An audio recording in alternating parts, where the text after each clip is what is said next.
everybody, and welcome to episode 37 of the Fully Rendered Podcast. I am Bryan the Pirate, and today I am joined by the deadliest creature on the planet. Pope, how are you doing? Fictionally. I like how we both did the same joke. You're the one having Shark Week right now. That's not me. I'm not the dangerous one here. I'm a good girl. You come around here with your blood. So, I like your shark. Peachy, do you want to explain to those who are not familiar and audio listeners, why are you dressed like a shark? No. No? Okay. Pope, how are you doing? I've heard you're moving Shark house. Week, Bryan. Oh, okay. What are you doing Shark Week? Do you not dress as a shark? I do. I don't think I've ever had a Shark Week. I don't think I have the anatomy for it. Everyone else, so they know it's Shark Week. Yeah. Right. You have to let them Like, know. stay away from me unless you have chocolate. Right. 100%. Or back rubs. Chocolate and back rubs. But don't rub Or a chocolate heating pad. into his back.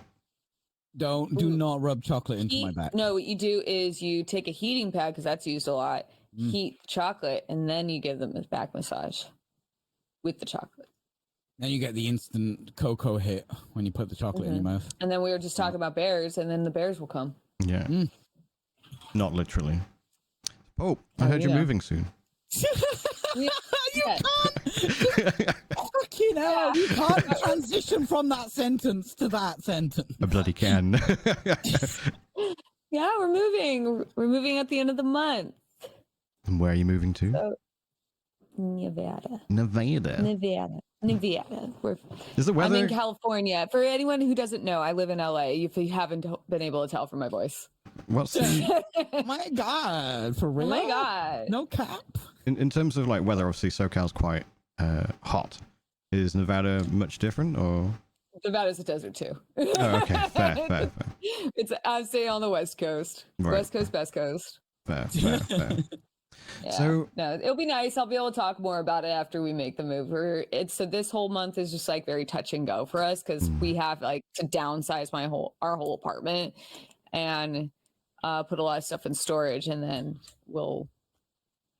That's the point. So, are you going to be like hauling it there yourself, like all your stuff? Yeah, and I drive a Corolla, so Damn. that's fun. Toyota Corolla. Yeah, I'm driving my Corolla and my little dog, and my husband has a small car too. So it's gonna be a lot. Right. It's a You lot. putting the dog into the dog basket. She's not riding with husband me. into the husband basket. Yeah, we were just up there because it's 8 hours north of us. So we just brought the dog up there to see how she likes the area, and she loved it. Right. Sounds like it's going to be a cool adventure, and Yeah, maybe different. you'll have upgrades to the internet and stuff like that, or Everything's all set up when we Nice. go up there, so it's gonna be nice. There's gonna be no like so. Oh, why is my phone on? My phone was on. and Anyway, no, it's all up. Everything's all set up when we go up there, so there's gonna be no like basically one day we'll be gone from here, and then another day I'll actually have no green screen. right. So it'll be nice because I've been. Just be Death so, like- Valley behind you. No, it's a very nice background, but we're here. Like I have the green screen so close to me that I feel so claustrophobic sometimes. I've been wanting to get rid of it for a while, but I might still use it for gameplay. Yeah, that's fair. Who knows? I look Yeah. forward to seeing the new digs when you get there. You're gonna like it. I think you'll dig it. Good. A lot of bears. Should we A jump lot in? of bears. Many bears. Should we jump into the first Just topic? like Brighton. Brighton. Ooh, is there a lot of bears in Brighton? I suppose. There's a lot of bears? Swinks too. Yeah, he's Oh, okay. I got gay it. capital of the UK, basically. Fucking Brighton. Brighton is party capital of the UK. I suppose. I've never been to Brighton, to be fair, so I couldn't say. But should we jump you there? into the first topic? No. No, it is a bit of a sad topic, unfortunately. It's a very it's a weird one, I would say, because It obviously is weird. like the reaction to it was in my mind, a little weird, and I'll probably explain better in a moment. But there's been some layoffs again at Bungie. Layoffs in the gaming industry in 2024? What the fuck? Not again. But yeah, so they've laid off a couple of hundred employees. They've taken like another 100 and something into Sony Interactive Entertainment directly, and then they've moved some to a brand new studio which falls under Sony Interactive Entertainment. And the bit that I thought was weird was people were kind of shocked by it, and I was like, but it's part of the buyout contract. We found out about this back in October when the first bunch of layoffs happened, that if Bungie didn't meet the metrics, that they were basically going to go, you know, and take it over. Are they shocked at the spread of positions that have actually been let go? Because there's a lot of management positions that have gone. Yes, so there is a lot of management. Unfortunately, the one person who was the decision maker was unaffected, and you can guess that was, of course, the CEO. But there's a lot of like middle management positions that got laid off and things like that. The story behind it seems to be that the CEO and like the C-suite, let's say, when they pitched themselves to Sony for the buyout, they kind of oversold it, and they were like, okay, we're in peak COVID, everyone's playing like live service games, everyone's at home, so they got lots of time playing games, look how cool and like booming our business is going. And they were like, okay, and we've got all these projects. Now, having many projects is fine, especially if you're kind of reputable for being a one game studio. You want to have some backup for when things eventually go south with your current game, because all games will eventually die. That's just a matter of fact. Yeah. But the problem is they had Marathon and then a bunch of other projects as well. And this new studio that they're making under Sony, I believe, is taking that project with them. So that's like another reason for the layoffs. Basically, everything, the budget is spread really, really thin. It was one of the reasons that at least some of the devs that have been laid off have been citing for the lack of features and stuff in development for Destiny 2 over the last year or so. The interesting thing is, apparently these decisions to lay people off were made at least a month before the launch of the game. So it wasn't to do with like the final shape not doing well enough. Coincidentally, it didn't really bring back a lot of players. It had pretty much the same players as what the Lightfall, I think it was called, the previous one had. Right. But it looks like Sony were just saying, yeah, you've already failed to make the numbers that we expected of you as part of the buyout contract. So we're just taking over basically, and that's what's happened. Now, obviously, it sucks because a lot of people are just suddenly out of a job. Some of them got moved to other jobs, thankfully. But it's kind of interesting that a lot of people are pointing the finger at the CEO, and the CEO is just like, oh, well, yeah, no, that sucks, doesn't it? Kind of thing. The CEO, who, by the way, was literally about 2 days before the layoffs occurred, was talking internally with his employees going, oh, you should come and check out my luxury car collection, which is really bad optics. Like, you can spend the money that you want to spend however you want, but flaunting said money in your employees' faces and be like, oh yeah, you should come and hang out and check out all my like millions of dollars worth of cars. Oh, by the way, I have money, please be my friend. Yeah, and by the way, you're losing your job. Like, it's really bad optics. That's actually something that happened. I've experienced that before. It's quite a hoot to find out like you're losing your job, and then you know the owner is like, hey, look at my cool stuff. Yeah, 100%. And it's not the first time. Egotists don't have the best grasp on. No, they don't understand optics whatsoever. Like, the thing is as well is like, I think a lot of people are probably leaning a little bit too hard into that fact. It's like, well, if he's got all this money, you know, how could he get rid of all those people? Like, at the end of the day, if you've got a lot of money, you can spend what the fuck you want on it. I don't believe he spent any of the development money on these cars. It was money he got paid, you know what I mean? That's illegal. That's called like laundering or some shit. That's obviously not the case, but I feel like a lot of people are spinning it as that, and that's a bit of a weak argument. But again, optically, CEOs probably earn too much money. True. Yeah, it definitely, if anything, is a signifier of the pay inequality rather. Yeah. When game developers specifically get paid so little. Yes. Yeah. 100%. 100%. It's true. Now, as I mentioned, this obviously was decided months ago. So what does that mean for Bungie moving forward? Now, I recently watched a podcast where Jason Schreier, who has been in touch with a lot of the previous employees at Bungie, and like interviewed them and has done like a somewhat an expose. There was another big reputable journalist who's done very, very similar. And they've interestingly said that they all kind of liked the CEO as well, just as a bit of a tangent there. But apparently there's no Destiny 3. No Destiny 3 in development, nothing like that. And obviously a lot of people were like, oh, the final shape, you know, it's the end of the saga. Do they start spinning up a new arc kind of thing? Because obviously the end of the current story that spans 10 years has now come to fruition. So is it a new arc? Is it new Destiny 3? Apparently there's no Destiny 3 in development. I think But they have stated before that they do not want to work on Destiny. They want to do something. I thought like I don't remember them ever saying that they were going to do a Destiny 3. I thought like Destiny 2 was like their cash cow for a while. Like we're focusing just on that. So I don't remember ever hearing that Bungie, I mean, unless someone wants to correct me, I don't remember there ever being a discussion of Destiny 3. I think it was more of a case that fans, particularly fans of the game, like even You're now, right.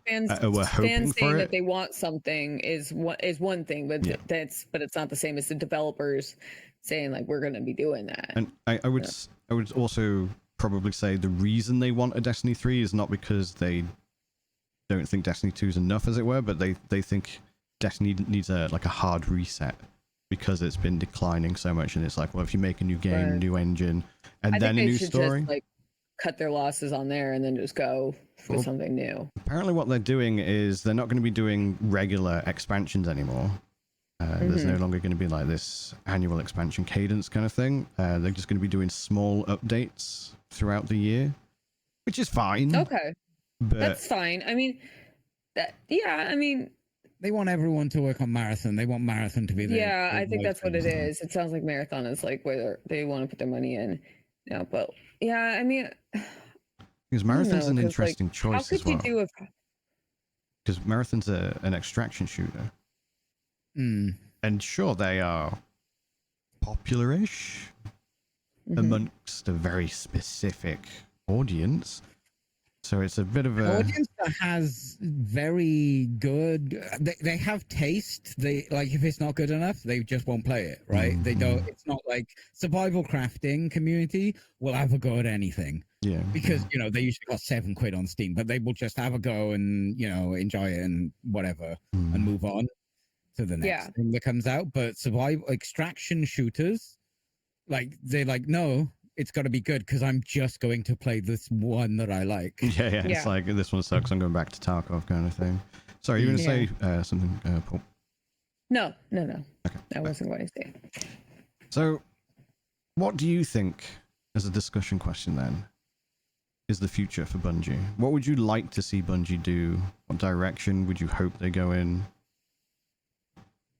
I don't really know what I want to see because now with Bungie, like you're right. They always focus on one kind of franchise. Like before it was Halo, and now it's been Destiny.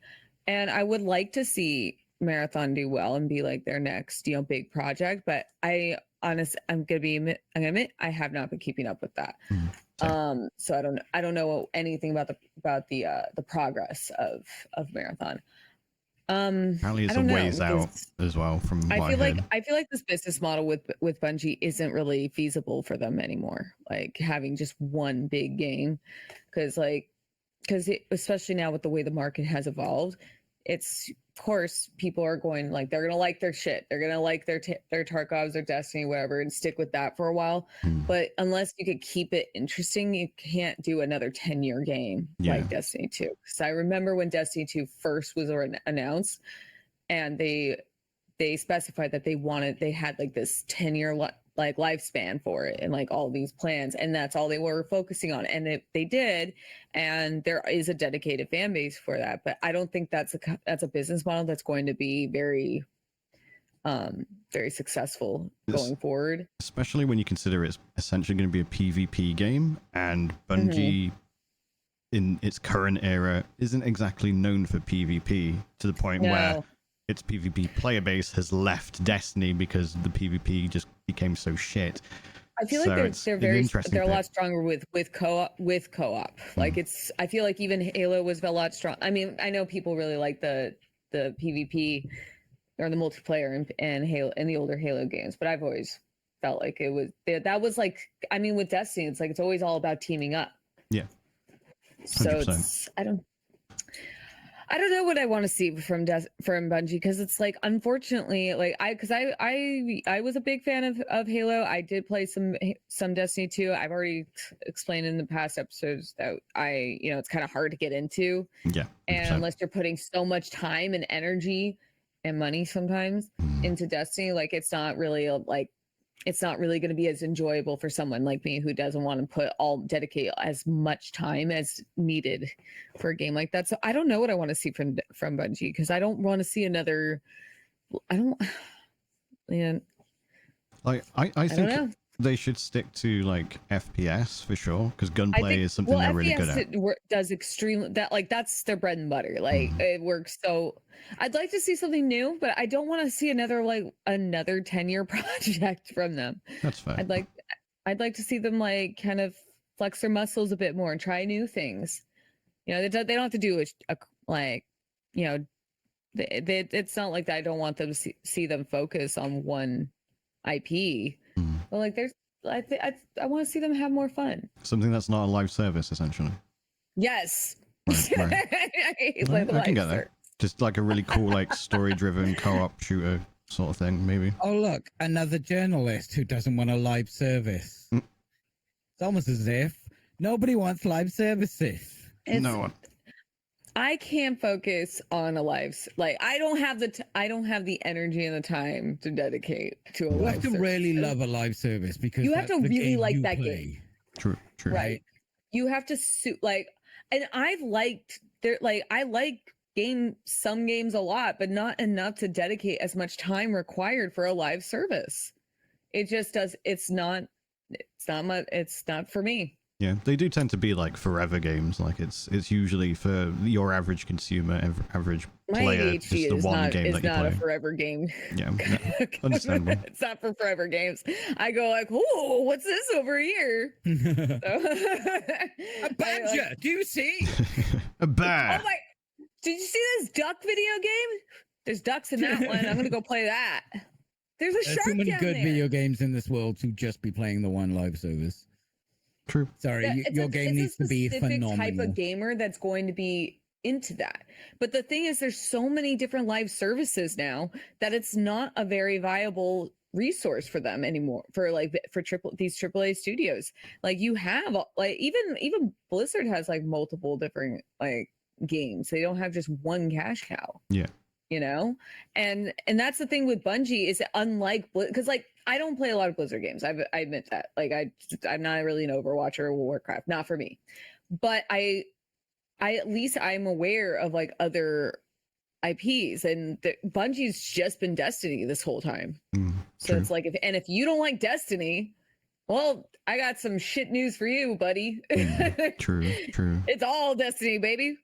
All right. How about you, Peachy? What are you hoping for or would like to see come out of Bungie out of all this? Single player experiences. They're very good at those. Yes. I'm so baffled by the choice to turn Marathon into an extraction shooter / live service game. Yeah. It's awful.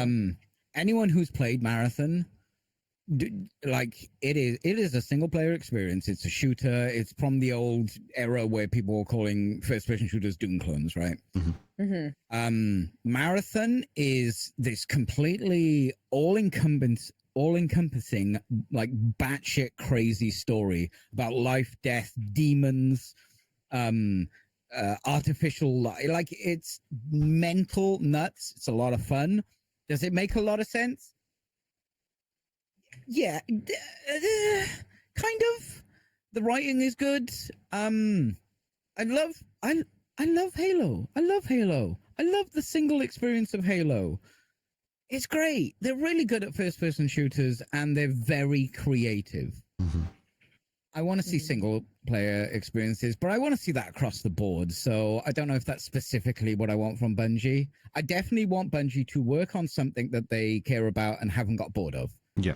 Because from the outside, I don't know what this is like from the inside, but from the outside, it just looks like, let's do another thing for Destiny. Gotta make money. And it's a shame because Destiny, like, there's a lot of cool shit in Destiny, but it's just not really into live service, man. Please do another single player experience. I agree with Peachy. I loved Halo growing up, and I only played the single player part. Yeah, that's very, very fair. Likewise, like I played a lot of the multiplayer at like LANs and things like that.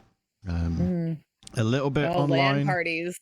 Yeah, we used to like drag our CRTs around to each other's houses and our my brother big old used to school do those. Xboxes and stuff. Xboxes to do that, and that's a great distraction. But I wouldn't be playing that if I hadn't been playing Halo. Yeah. Do you know what I mean? Yeah. True. Yeah, I would like to, I think it's wise that they stick to what they're good at, which is first-person shooters.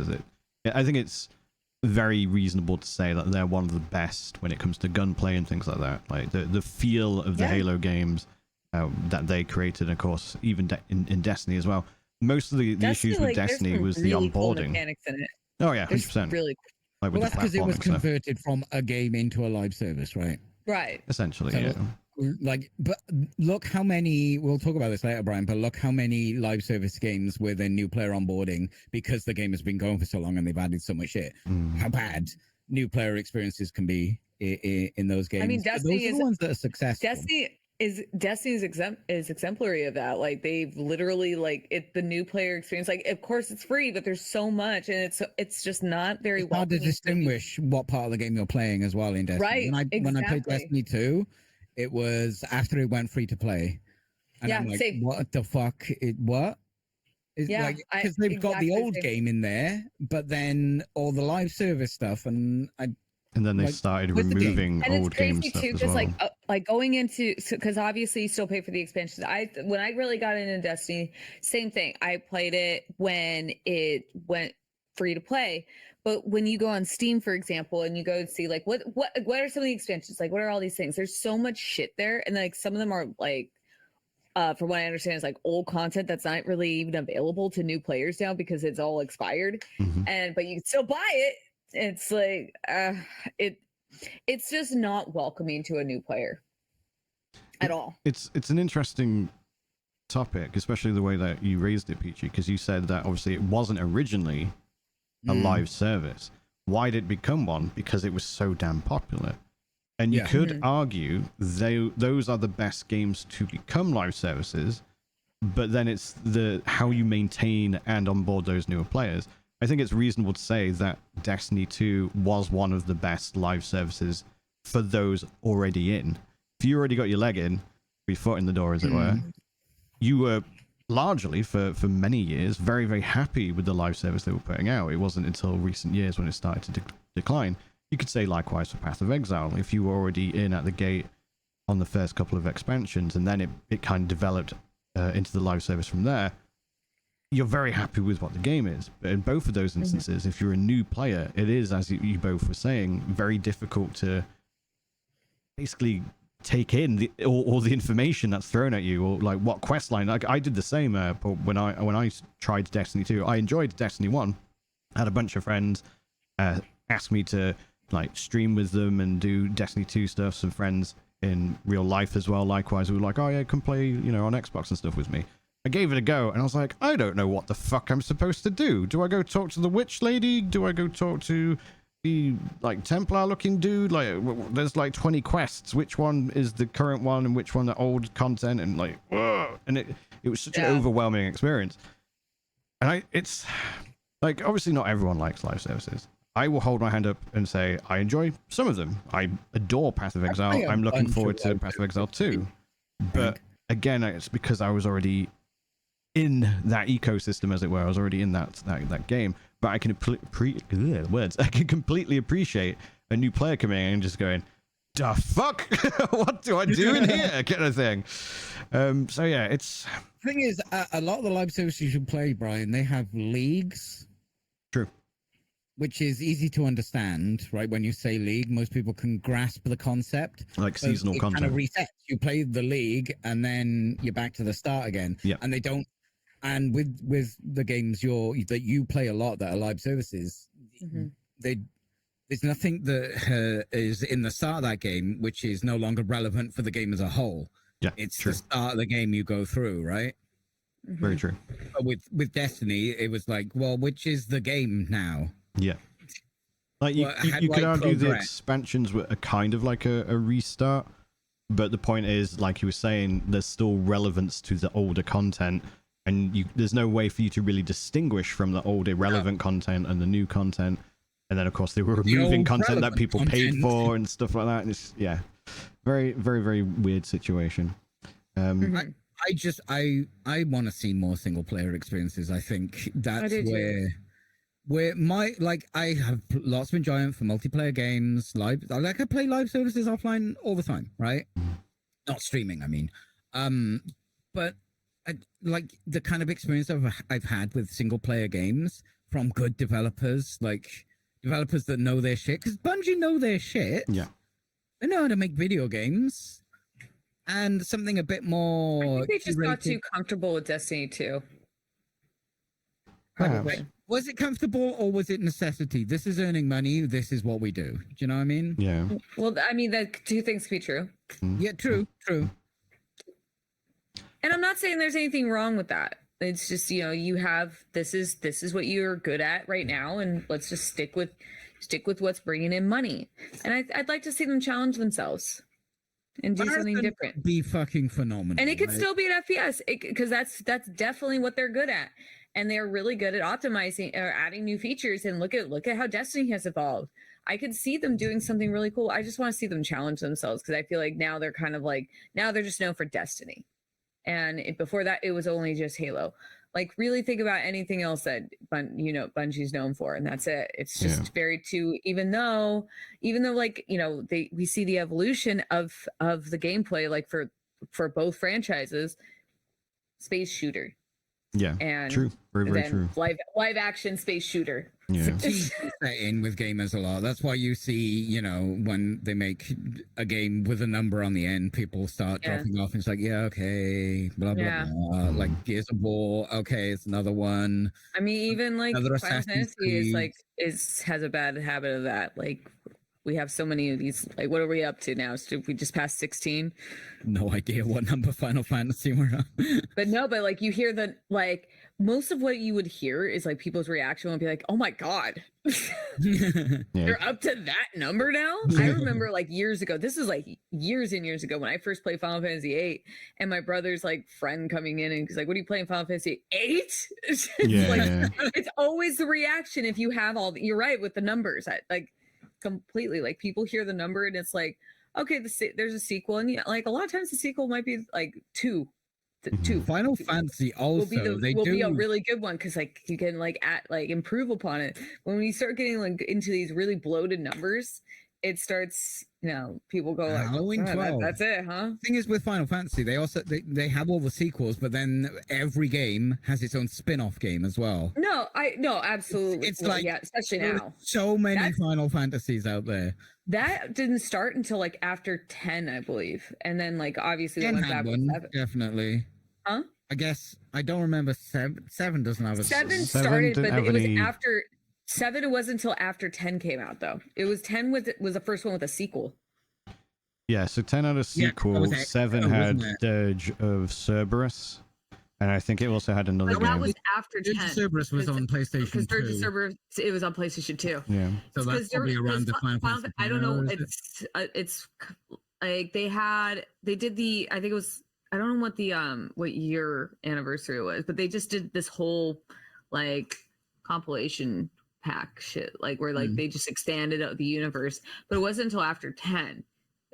Before that, every game was a standalone, and and now everything's like has all these spin-offs. But once you get all these bloated numbers, even though like Final Fantasy, the one benefit or the one defense that they have with like all these numbers, that it's a different game. Like usually it's a different story, different set of characters, blah blah blah. That is something that Final Fantasy has a leg up right on, right? But if it, as the average most people would hear the number and will be like, Jesus.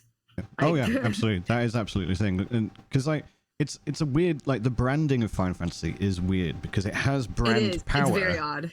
With established fans. If they go, oh, it's the new Final Fantasy, people who know it's a new standalone game, it just has a number because reasons, then yeah, fair play. But like Paul was saying, when someone new comes to the franchise, they're like, wait, I have to play the first 15? Yeah, like, you see that a lot. Yeah, absolutely. You see that a lot. And then when you have all these like... They remade them again? What? Again? Oh my God. Yeah, it looks like bloat. And that's the problem. But like, but we already know that's not the case here. And you could just hop into any of the games you want. Really, I mean, maybe not like if it's a spin-off of one, you know, like maybe don't play. I mean, you can play the remakes. Play X2 is banging. I haven't played X2, but I do like the dress sphere system. I'm a costume bitch. Like I love it. It's fashion souls. You might notice I like a bit of dress up. I do too. I like wearing dresses. I'm just waiting for the Shark Maid edition. Me too. Did you ever see Spider Maid? I did. I went to Insomnia as Spider Maid. I do recall. I think you streamed with Spider Maid as well, briefly. Oh, on Bantham's channel. I've forgotten the name of his channel. Bloody hell, he's gonna kill me. Yes, I did stream live there, but not on my own channel. Right. Bringing it back to the live service. Pork. Sorry, there we go. No worries. Bringing it back to the live service discussion. Obviously, Peachy, you made an interesting point of like you're kind of getting tired of live services. I think Sony are about to have a bit of a reckoning. Sony, who are famous for being one of the only publishers to pump out really solid, big name single player experiences, God of War, Uncharted, etc. Now they're about to do Concord after having like literally 12 other live service projects all like going on at the same time. And I think the writing's on the wall for Concord. It's not going to do very well, I don't think. The fact that its beta had less players than basically any other game that came out that you had to pay for during that time. Obviously, Marvel Rivals was hitting around about 50k concurrent players to like Concord's 2 to 3k. So I think Sony are going to obviously have this massive flop that they've invested a lot of fucking money into. Never mind the 3.6 billion they've invested in Bungie. And then they're going to go, maybe we should go back. Maybe we should have a renaissance of single player games. Or at least you can hope, because they are good at single player games. Like if we're being honest with ourselves. Yeah. They really are. They really are. And what they work on, like I do appreciate that there is a lot of care that go into like the mechanics behind it. Like they make great games. They just only stick with one thing at a time. And you know what? That's the dream, isn't it? If it ain't broke, don't fix it. Stick with like the way you know and just improve upon it. And I'm sure there's a lot of publishing houses, or not publishing houses, but like developers that would love to just like, hey, I just want to hone this one skill. It's like, you know, when you think of those like street vendors in like different parts of different Asian countries, where it's like they make this one food and they make it so well and they love it. It's like same shit. Like Bungie's like the video game developer. Yeah, for sure. 100%. I make this sandwich and I make a great sandwich. Like everyone has a finger. Any genre you can think of, there are multiple games of that genre. That's like the magic of video games, right? It's iteration. So you can't be like, oh, we do this one particular type of ramen video game. And nobody else does this. Yeah. And that doesn't exist in this industry. No, it doesn't. And that's why I'm saying, like, I would love to see Bungie go out of their comfort zone a little bit. Yeah. Like we've had live service. We know they're great at single player experiences. And I don't think they really did poorly with live service either. I mean, but Destiny's been thriving. I mean, not it's been trending them down a lot of money. It's successful. You can. Yes, exactly. Like it thrived, and while of course at the end of any lifespan, it's going to trend downward. So I don't want to give them shit for that. But what they do, what they, what they've worked on, they've done well, and I would love to see them challenge themselves, like try something different. Like you can draw from your older projects, but I would like to see something different than out in space and space shooters. I wouldn't. I'm fine with space shooters, by the way. I want to see something new for them. I'm fine. I'm fine with that. I just want to see. I won't complain. Experience. I won't complain about space. I love space. The good thing with space games is that you could do so much with them. True. But I would love to see something new from them. Yeah, likewise. Let's move on to the next, unfortunately sad subject. Forgive us, viewers, we're bringing you down today. Game Informer was rather unceremoniously shuttered, both website and magazine. GameStop finally got rid of them? Sorry, say again, Paul. Was GameStop that got rid of them? I think that was GameStop. Yeah, so GameStop bought them around about a decade ago, I want to say, maybe a bit when I earlier. worked at GameStop years ago, I worked at GameStop when I was 19 years old, like a long time ago. I'm old. I'm in my 80s. And but when I had, it was the Edge cards and everything like that, you had to sell them and you got a Game Informer subscription. So I don't know if they owned them then or they were just like, I want to say 2010, but I might be wrong. Oh, that's about around the time I was there. I think it's 2010 though. But it's probably around the time I was there. Yeah, so what happened is because Game Informer, believe it or not, considering like how prestigious they are as a gaming journalism outlet, they were actually a very, very diddy team. They were like 12 people, and they took those 12 people into a meeting with the GameStop like head of HR. And they're like, effective immediately, your outfit is now shuttered. You cannot go back to the office. Your accounts have all been locked. I believe most of them like would work remotely and stuff anyway, but those who had access to the office just immediately lost that access. And then the website. Did they pull a telltale on them? Pretty much, they were like, "Yeah, effective immediately." Like, they had no idea either. Like, not even the heads of Game Informer. That sounds like what Telltale Games did when they were like they called the meeting and were like, "Oh, you guys are out of job. Bye." It's like, Yep, pretty much. So wow, the website got completely taken down. There's just like a splash screen that you come on now with a very short blurb that a lot of people speculate was AI written. The actual employees tried to put a tweet out through the Twitter from the Game Informer Twitter with an actual message like, yeah, thanks for all the good memories, etc. That tweet got deleted. So yeah, not a lot of people are happy with GameStop at the moment. What happened? Well, it's odd because a lot of people, I think the initial reaction from a lot of people is, well, yeah, it's written physical media, it's trending downwards, etc. It was probably not profitable. There is nothing to signify that Game Informer wasn't profitable. The employees have hinted as much that it was, in fact, still profitable. What people are speculating has actually happened is GameStop is no longer profitable.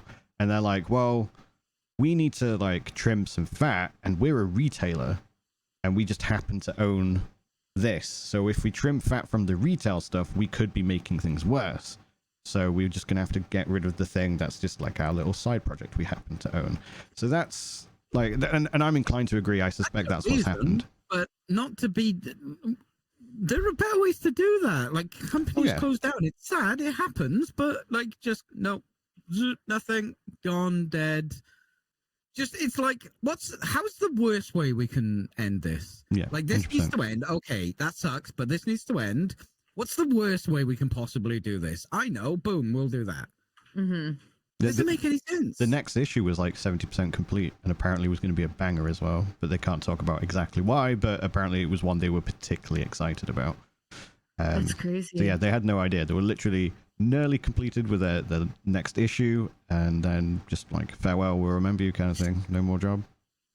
And it's weird, because obviously for a lot of people, Game Informer was probably their gateway drug, as it were, into gaming. You know, especially folks our age. Where I liked Game Informer when I used to read gaming magazines. yeah, 100%. I'll be real. I haven't read a physical gaming magazine for a very long time. No, it's been a long time since I don't read magazines, but when I did, I mean, because I was really into like EGM, Nintendo Power, and all that stuff when I was younger. Yeah, 100%. Xbox magazine. Xbox well. PC Gamer. Like, there's a bunch of them, and I remember really liking Game Informer. Well, for us especially, it was the main way to get that information at the end of the day. You know, but particularly Game Informer. Like, I didn't have access to a computer the way I do now, so magazines. Even if you did, that wasn't as available as getting a publication back then, right? True. No, well, I mean, I remember going to the grocery store with my mom, and then being like, okay, Mom, I'm gonna go in the magazine aisle, and you go try to scope out the gaming magazines and see what was coming out. I remember finding I forgot what it was, EGM or something like that, talking about Silent Hill 2, and I was really excited about it. Looking at the artwork, it's like stuff like that. Like that was fun. It's really sad to see. Like, I hate seeing the state of publications. I still enjoy physical media for reading. I still enjoy that, but I got my Kindle. I don't need to store loads of books. There isn't an equivalent of that for glossy magazines. I think other than going to a website, do you know what I mean? I feel like what made Game Informer stand out though was their covers and their cover stories. Their covers, you can remember. I bet you there's a lot of classic covers. You just showed someone and go, yeah, I remember that. Well, the thing is, not only did the covers always look really, really sick, but they were often breaking stories. Like, even in today's age, where the internet and all the information on it is readily available, Game Informer would literally be like, our cover is a game announcement kind of thing. They literally broke stories through their covers and got exclusive access. That's how a lot of old gaming magazines used to. Do you remember the Nintendo Power showing Mario 64 before that came out? That's how you knew. That's how they drew you in, a new game. You haven't seen that before. What's that? Yeah, 100%. Yeah. But Game Informer used to get specifically invited to studios to check out stuff. They got information that. Sorry, go on. It's a reputable journalistic source. Yes. Yeah, and they were trusted by developers, and they were in a way trusted so much in a way that they would give them exclusive information, even things that are currently sat in this locked up office that are probably collectibles items, in terms of dev kits and footage that got cut from games and things like that. That they've literally got a treasure trove in this office that's just locked up and doing nothing right now, of stuff that people would probably pay a lot of money to get their hands on, to be honest. So I just think it's really surprising that GameStop, I kind of get it because GameStop lol kind of thing, but at the same time it's just why not sell it? Yeah, 100%. It sounds like it was profitable, and would buy. Yeah, absolutely, 100%. Or let them go independent, let the staff buy out or something to that effect. Look, if they're shuttering it, there is no value, monetary value there. It's just gone, right? If they sell it, it's if they sold it for £1, they've just made profit on it, right? Do you know what I mean? Just to do that is just a dick move. It is. It really is. Move. Yeah, GameStop haven't been really known for making good decisions of late, though, have they? To be fair, I already said that I worked for them. I can tell you. My small stint, I was only there for a year and a half, and that was a year and a half too long. They don't treat their employees very well at all. I bet. No. Oh, they're ex-employees. I don't know. I don't know how they've devolved, but if I from what it sounds like, is it just never got any better? It sounded like it always just regressed. I think one thing to take away from this is, because obviously, like we were just saying, they were a trusted, reputable outlet that did really good journalism. We're losing a lot of those outlets, and a lot of our primary sources for information now are YouTubers, which, sure, hi, I'm technically one of those YouTubers, but I'm not going to provide the same sort of coverage that these news outlets are going to do. I don't have a Jason Schreier on my team. I'm not going to have these people who have 2 weeks exclusive. Pirate, there is, a Tyler McVicker. Even then, like, sure, like, I can imagine some YouTubers are going to get, like, exclusive access. Skill Up, for example, he gets invited to things. Maximilian Dude, stuff like that. Yeah, absolutely. But at the same time, you're not going to get the same kind of investigative journalism in such good and concrete detail that you would from these outlets. So, and like something you can trust also. Yeah. Like, it's not just an independent journalist doing this, that, and that. Like, you know, it's really hard for a journalist to get a name like Jason Schreier and stuff like that. But like a publication like Game Informer, like you can go, okay, I'm immediately ready to believe what they say. Obviously, you should check everything, but like when it's that reputable, and what other outlet could you think of a name and go, yes, okay, I am on board. I'm ready to believe some stuff here. Yeah, there's very, very few of them left, especially obviously in the physical space. So I think one thing to take away from this is if you do engage in that type of media and consuming it, support them. Like, I wholeheartedly think, like, if you see they have a Patreon, I think VGC has a Patreon. There's another one that there's a quite reputable, I can't remember the name, sorry. But yeah, like, give them support, like, keep them afloat, because we need them. Because if we've just got IGN and the 20 billion outlets they've bought and they just put out guides for the rest of their lives, we're going to lose a huge informative source. And I don't think that's going to be healthy. Some good stuff. Who's that name's familiar to me. Can you remind me who they are? It's the old the escapism. Escape room? Mm-hmm.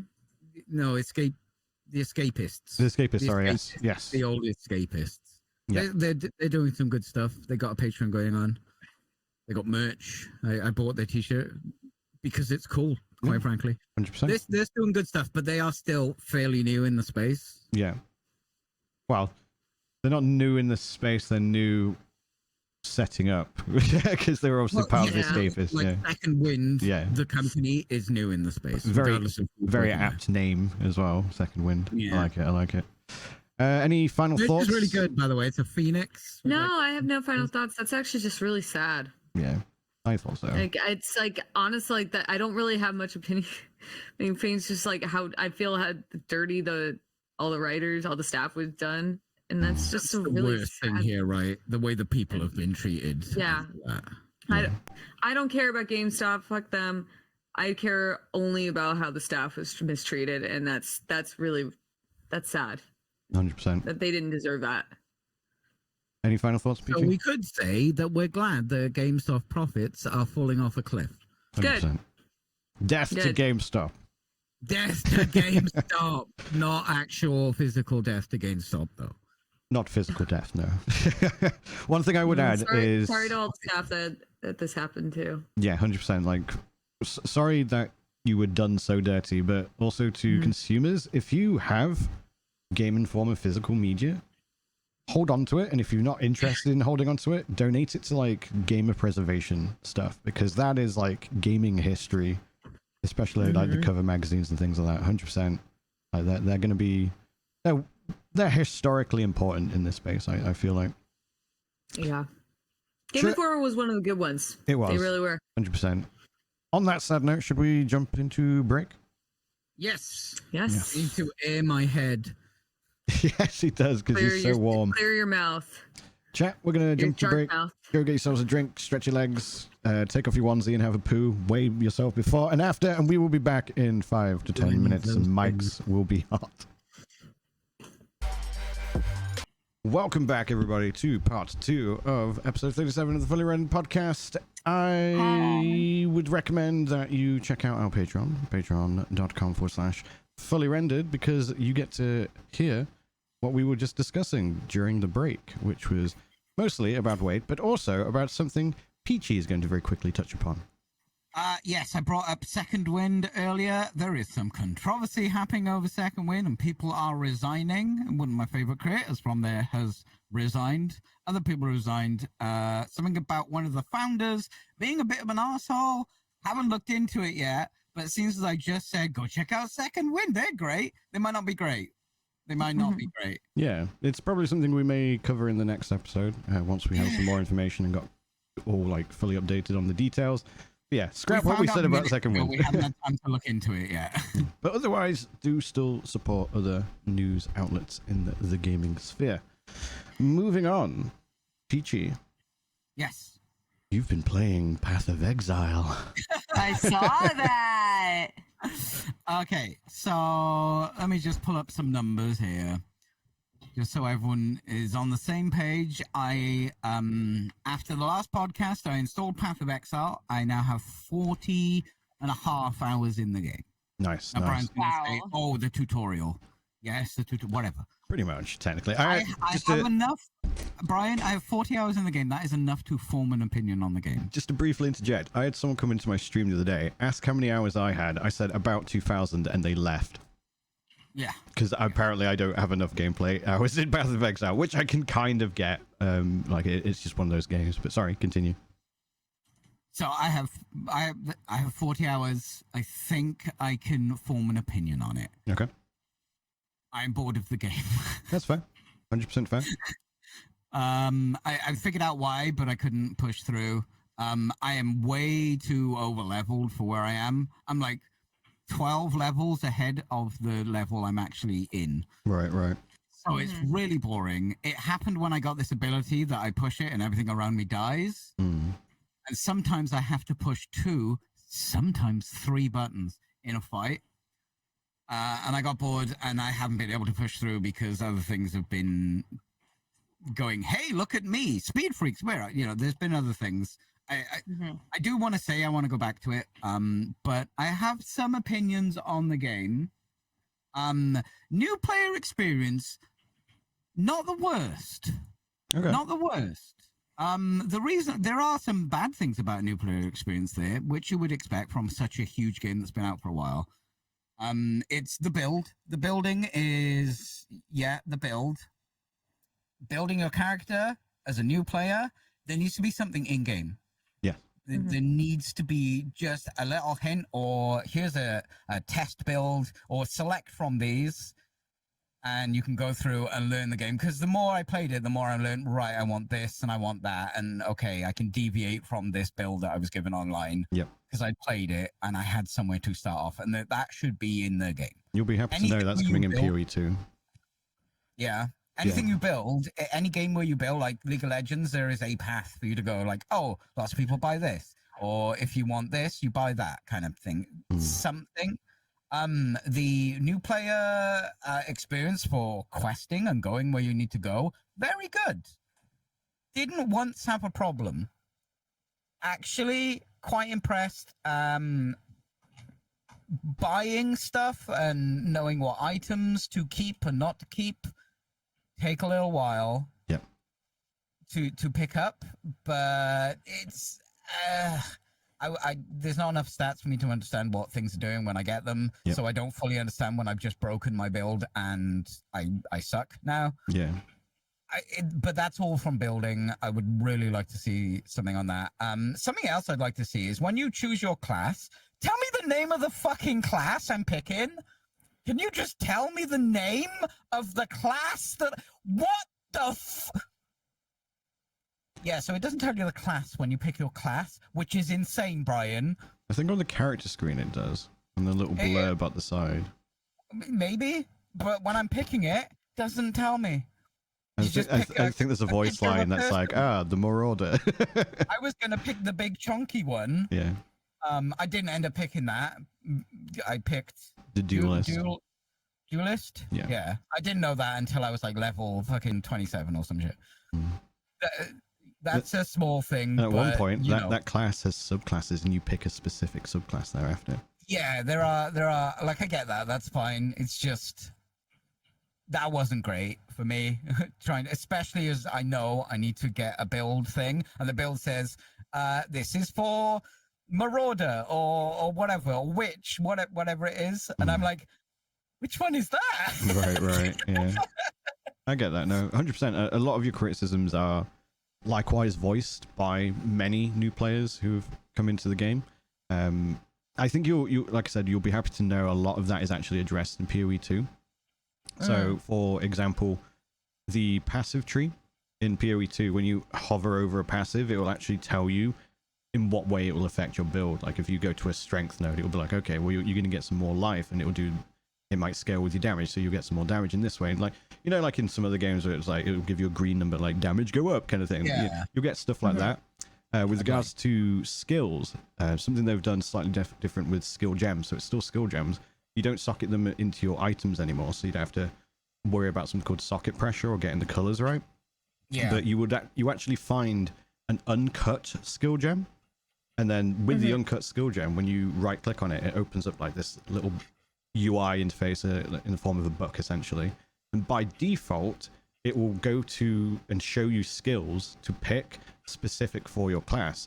You can deviate and pick other like gems from the other classes as well, But it gives you guidance. but it gives you guidance for those newer players. It goes, okay, you're playing a duelist, for example, your options are this strike skill, which is a melee hits type of skill, this type of dash skill, which is a melee physical dash skill, as opposed to here's a gem, work out what it does kind of thing, like it kind of does in the current game, where you're like, oh, I can't use this because it's a spell and I don't know how spells work and things like that. So they're adding a lot more user interface and UX stuff to make the onboarding experience for new players a lot more friendly. And support gems change what you're doing so drastically. Yes.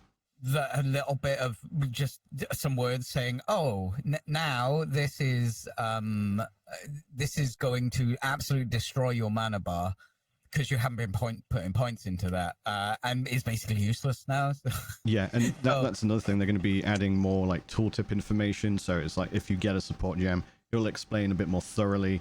Like, oh, this gem, if you throw projectiles, is going to add additional projectiles at the cost of more mana and things like that. So they're adding all of these like that would be good, almost encyclopedic elements into the user interface, so you're not having to go to your path of building or Wikipedia on a separate screen and things like that. So I couldn't even figure out how to do the path of building stuff because there's like some of the guides are like install this app, and I'm like, what? No, just tell me what put a point in next, please. Yeah, no, 100%. A lot of people have advocated for more in-game stuff rather than having to rely on third-party tools. And Jonathan, the game director of PoE2, initially he was kind of like, well, the kind of players that we go for are going to be savvy enough to look that stuff up and things like that because we go for the more hardcore audience. But a lot of people have spoken to him, creators and such, and obviously said, like, actually we have a lot of new players who would probably stick to the game and would be good at the game if they weren't overloaded with information. They had it more onboarded through natively in the client and things like that, as opposed to having to seek out these third-party tools and stuff. It's a balance, isn't it? Because nobody wants to be handheld for the entirety of however many acts there are. Yeah.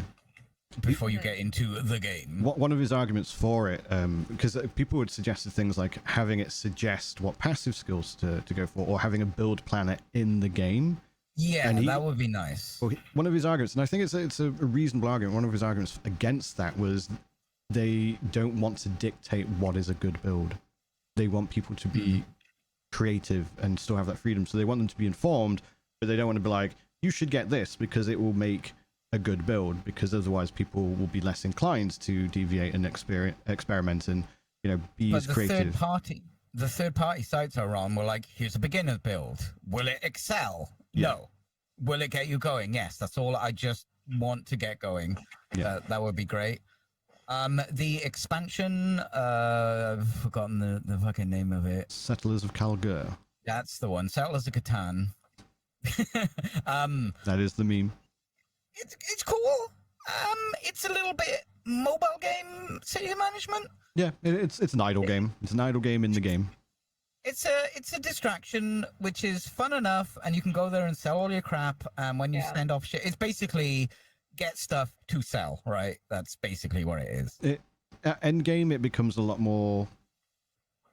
It becomes very profitable in terms of one. Yes, it can get you gear that you can then trade, but it can also get you a lot of just raw currency and stuff like that. At end game, it's become something people depend on, to the point where people have stopped playing some of the side content because they don't get enough gold to then keep the people, the NPCs, the shippers, the map goers and things like that within the town, because they feel pressure to just constantly farm gold. So it could use some balancing issues in that regard. so people actually still feel comfortable doing some of the cooler non-gold generating shit like Sanctum, Delve, and stuff like that. But otherwise, people are really, really enjoying it, especially at endgame, because it's this surprise when you've logged out and you come back in and you're like, oh, my ship's back, and oh, I've got a divination orb, which is like one of the high-end currencies and stuff like that. But yeah, it could use some tweaks. It's become very addictive though, but then again, idle games are kind of thing. But you don't have to pay any money. It's just it's a free idle game kind of thing. So it was fine, but don't play the game because it's got a city management in there, because 100%. It doesn't really. Yeah. That perfectly segues to side content. I am playing through the story and I want to learn about the world, right? I've learned quite a lot about the world, so I'm like, every dungeon, let's check everything, let's open all the chests, let's find a mission, get the mining things and all that, which I assume is just for the settlers stuff. Where you like clear the monsters around like a mining node. Yeah, that the settlers mine that and then they can smelt it, and then that can I really like that in the game, because it's like a little bit of a refresher, like because you're just going through the thing and then you see the thing, you do like a set fight and then you get the ore or whatever it is. That was actually kind of cool to break up stuff. The problem is I was looking everywhere and reading all the things and doing all the quests and all the side quests and all that stuff. I don't know, 14 levels above where I'm supposed to be right now, and the game is so insufferably boring that I can't even push through to get to a higher level, because I know it's going to be 2 acts down the road before I'm where I'm at. And then I have to miss all this content that I was very much enjoying. I will say I really like the world. It's this dark, the world is dying, everything kind of sucks a bit, but we're the last bastion of blah, blah, blah, blah, blah. And the characters are fine. The voice acting is hit and miss. But even when it misses, it's kind of amusing. So it's not the worst. Interestingly, the people who wrote like the first few acts were just like the founders, so they weren't writers, so they kind of just went, oh, I don't know what the fuck to do with the story. And you see the both the voice acting and the writing in general remarkably improve as the game goes on, especially again into endgame, where they add like the second campaign essentially, which is the mapping quest line and things like that. In Path of Exile 2, they've like onboarded like just actual writers and stuff, so that's going to have, using the lore that was created haphazardly in PoE 1 and actually putting more cohesion to it and some really good writing behind it. So I'm very much looking forward to that in PoE 2. All the extra shit, like there's a menagerie thing. Yes. I don't quite fully understand that. There's a mining thing. Yep. Sometimes I'll arrive on a map and the hunter dude is like, hey, let's go to, that's too much. That's too, like, I've already got a lot to do and I'm over leveled as it is. Can we chill out on, can we scale enemies better? Can we chill out on the XP I'm getting for that? There is a lot to do, and I want to do it because I'm really enjoying this world that they've put me in. It's like, you can see that they play Diablo, but it's not Diablo's story at all. It's way cooler. It's not just heaven and hell, whatever. And Diablo's gotten a bit better than just like, these are the good guys, they're the bad guys. It's a lot, but it's a really interesting world, and I'm enjoying doing all the side quests and stuff, but I have over-leveled so much that now I can't die. If I'm fighting a boss, I have to push an extra button. Yeah. And I switched to an ability that basically I do a Garen and I spin and I move around and stuff dies. With a gem. It's called Cyclone. Something Cyclone? Yeah, Cyclone. I can't remember. But before that, I was doing double strike and I had a cleave. The cleave was, I need some health. We cleave. Do the normal fighting things. And I got double strike to do extra damage to stuff that needs the extra damage. And that was more engaging. And then I switched to this thing, which is busted.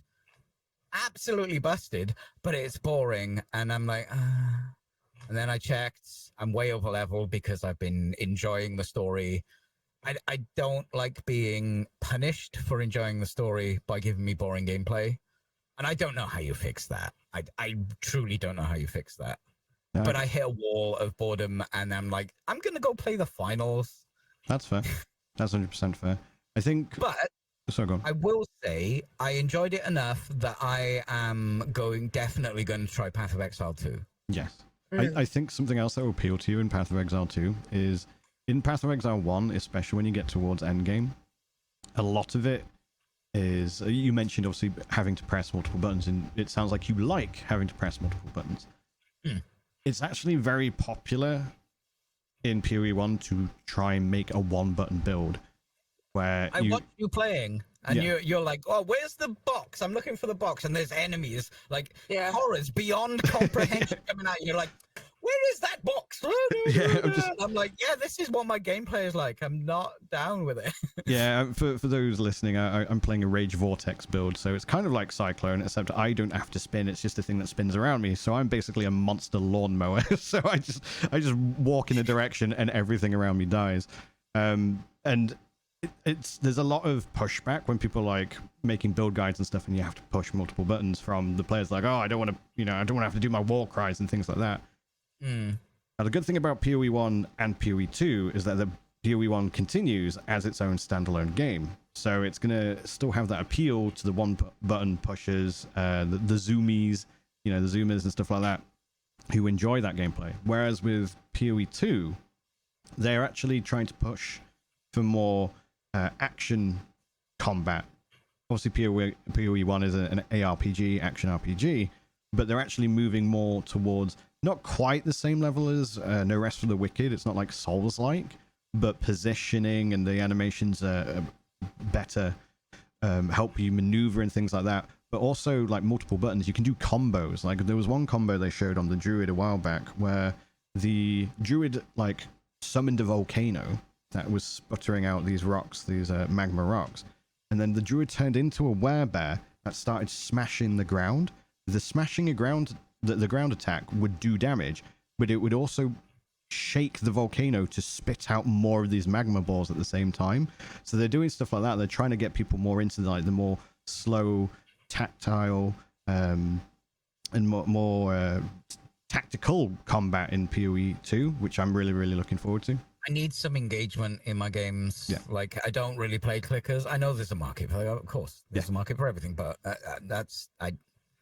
like when I played Diablo 2, it was fun to go, oh, look, I'm a murder god for a minute, but then you get bored and then you go back to your normal build where you have to do some things and, okay, this skill, I need to trigger this skill every so often so this skill keeps doing the thing and stuff like that. Also, boss fights, the few that I came across were really boring. My two decisions were I either stand in here and life steal it, or it's a bit too much damage, so I move out the fire a little bit. Yeah, the campaign bosses are a little lackluster. The end game stuff, they're probably some of the best bosses that you'll come across in action RPGs. They're a lot more. I'm sure, Brian, but I have 40 hours in this game. No. I'm just saying comparatively. But yeah. They've learned from that basically, and the bosses in PoE 2 again, like they're all like that. Like the end game bosses in PoE 1, the stuff that people are like, oh my god, this is hard as fuck.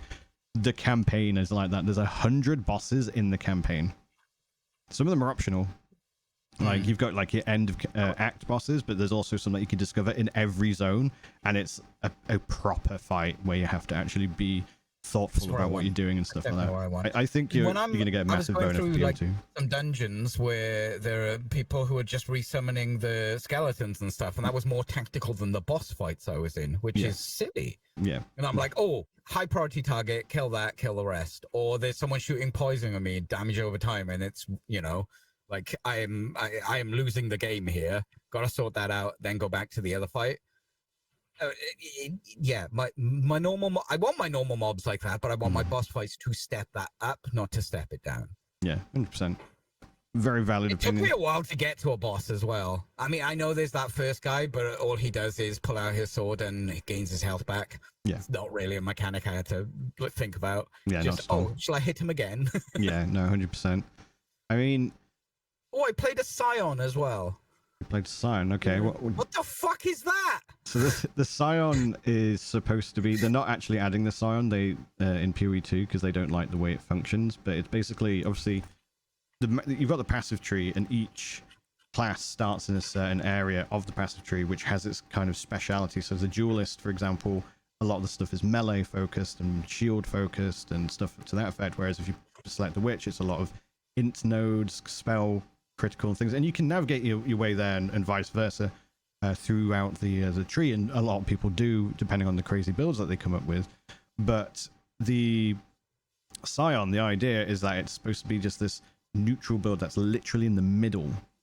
So there's less what's called traveling on the passive tree to get to the special nodes, and then the ascendancies borrow like passives from the other ascendancies in the tree. So the Scion's the jack of all trades, for lack of a better word. But they don't like how that went, so they've just removed it from PoE 2, and everyone has more of an archetype in PoE 2. The gameplay weapon ability thing I had, you throw a small sword or dagger or something, and Spectral throw backs back to you, which is fun. That's engaging. And then I found a bow that I can just press Q, and it does an AoE arrows, and that was way more effective. I get this. I want to be effective and engaged. Yeah. Well, and that's the thing about PoE. When it comes to like the end game, you would be able to turn that spectral throw into an AoE by adding more projectiles to it, having those projectiles bounce off things. Like when you've got all the support gems on it, you can do some crazy shit. But of course, getting to that point can be a bit of a drag. If one, you're either getting shit on because the campaign early, if you're not following a guide, is really hard, or if you do follow a guide, you can get bored because you end up being overpowered because the guide has told you like basically how to overpower things, and you outlevel the content and such. I think in PoE 2 you're going to have a very, very, very good time because they remedy a lot of that essentially. Things being addressed. Good. But I did enjoy my time with Path of Exile until I found Cyclone and everything died. Yep, that's fair play. That's fair play. And, some of the maps are really fun and cool. Like there's this like temple, I think it was like white and gold, and it's all pristine, and some of the statues come alive. I thought, oh, that's really neat, really cool. And the deeper or higher I got in the tower, I can't remember which way it was, bodies started piling up, and it was getting like real gross and stuff, and I'm like, oh, this is sick. And then I'm on some dusty beach. yeah. There's a lot of different like tile sets, and they go ham with their artwork. There's a lot of dicks and titties everywhere as well. If you're looking carefully enough, there's a boss that has 6 titties. There's 2 characters I like as well. One of them, it calls me not a cockroach. She was cool. Diala, yeah. And there's like a priestess or fucking nun or something that's into science, and she's fucking hilarious. Whoever voice acts her is brilliant. You mentioned it's basically a tower defense game where you got to protect Cassia. the thing. Cassia. Cassia, that's the Yeah, one. and she sometimes sings really a song, and she's like, "Ooh, hello," when you interrupt her and stuff like that. One of my favorites. She's just so unbothered by my presence. one of my favorites is Einhar, who's the beast Yeri guy, the menagerie guy, and he's like, "Hello, exile." Yeah, it's like I'm like, I don't want to do this because it's distracting me, and I'm trying to get forward from the thing. Yeah, he's got some of my favorite voice lines. Sorry, like one of them is like, "Einar must go do Einhar business," or like, "Einar will write a mighty poem about it," and stuff like that. I love his voice lines. I hope he's in PoE 2. It's supposed to be like 50 years afterwards or something crazy like that. So there's also a Russian guy in like Act 4 or 5, I forget, that fucking hates me. Yeah. After I turned the day dark or some shit, he's like, "I knew this would happen." I'm like, "Wait, I didn't even what? Well, dude, I just got here." Technically, we're the bad guys. Oh, okay. Yeah. Cool. Like the lore gets pretty crazy, and we're essentially the thing where I'm enjoying the lore. It's very creative. Everything is cool, apart from when you put me in this fucking really creative dungeon that is like, first of all, just beautiful and spotless, and then covered in viscera and skulls and stuff, and then you put me on some ashy beach that looks the same as the first beach I was on when I first washed ashore. They was so desperate. I'm like, oh my god, and then I'm like, huh? What? Well, if it's Act 5, it literally is the same beach, because you go back to the original locations, but those locations have changed basically in the time you've been away, because technically you've been away for years. It's more boring and foggy. Yeah, like everything's gone wrong basically. Pope. Yes, present. we had a bit of a nerd out there. Apologies. No, it's fine. I was just letting you do it. Now, I think you might enjoy it if you play it with Bryan. I want to teach Pope PoE 2 for sure. I definitely want to get Pulp into PoE. I want to get both of you into PoE 2. I think in a similar vein to yourself, I think she'll get bored of PoE 1 because when you want to learn PoE 1, the best way to learn is to look up a guide and be told how to play. That kind of stuck out to me, where it's like, you were, wiping enemies with just like one button, and I get kind of like restless when I play video games sometimes if like there's not enough there's a lot going on but I'm not doing enough. Yeah. And it's why like, because we're gonna talk about it in a second, but like why like when I play Souls games I play things like decks more often. Yeah. Where it's like I like to move around and I don't like blocking. I like dodging and stuff like that. And being on the and that's a good point. That's actually just reminded me of the word I was trying to think of when I was talking about PoE 2. PoE 2 is a lot more reactive. You have to react to situations a lot more. Lots of events are going to happen during boss fights, during regular fights. You have to think about your positioning more. Whereas in PoE 1, once you get a build rolling, it is literally, I will lawnmower death everything kind of thing. And it has a lot of appeal. Some people just want to be the murder god that just slashes through 100 boxes of loot pinatas and things like that. That's my husband. He does that. Like he did like an AFK build. And I'm like, why? Yeah. Yeah, it's definitely because of the build aspect you can just make, and there's so much in the game. Some people like making builds, like that's their shit. Yeah. Like and it's cool. I think that's a really great skill to have. It's so I could walk the dog. That's what we put in chat. But people can have a lot of fun AFK builds, so you can go walk the dog. You can't do that as a new player. Yeah. You have no idea what's going on. Yeah, absolutely not. And like I was saying, like my go-to is go look up this build, be told how to play that, and then learn the game with that build, which I just don't think is a very fun experience. But if you don't do it like that, you end up resenting the game for being too difficult and like overloading with information. Like Pirate Software said something similar, where he was like, go play the game, get to level 70, complete the campaign, delete your character, and now make a new one, and then play the game again, because you would have learned so much getting to 70 in the first place that you'll make a far better character.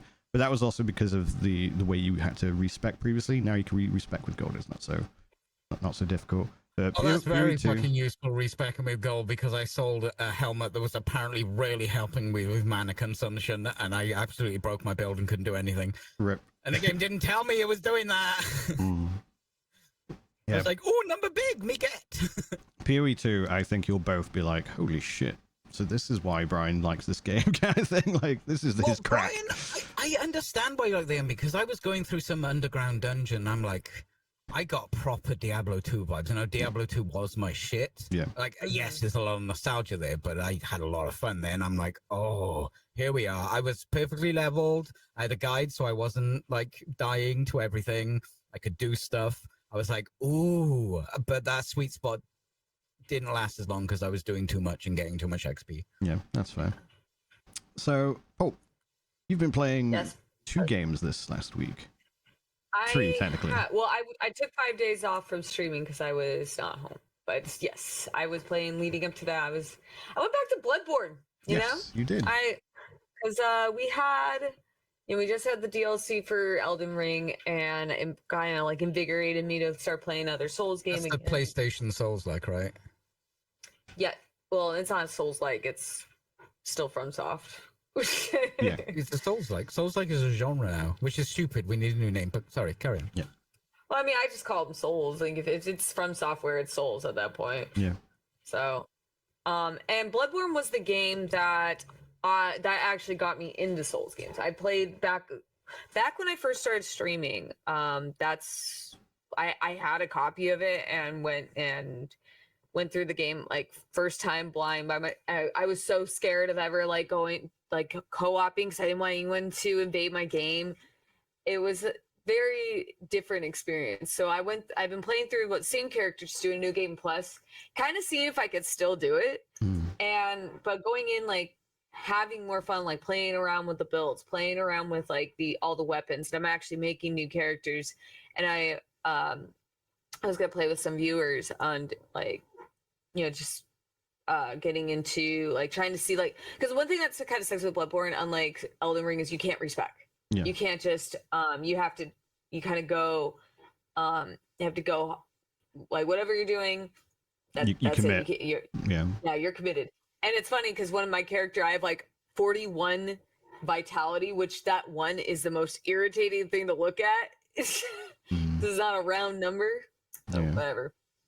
So I've been going through that again, and it's been, dude, it's such a good game. It's honestly like if I have to like rank all the Souls games, I think Bloodborne's the top for me. There's still some like there's obviously a few like quality of life changes that could be like the going to farm healing items is not my favorite.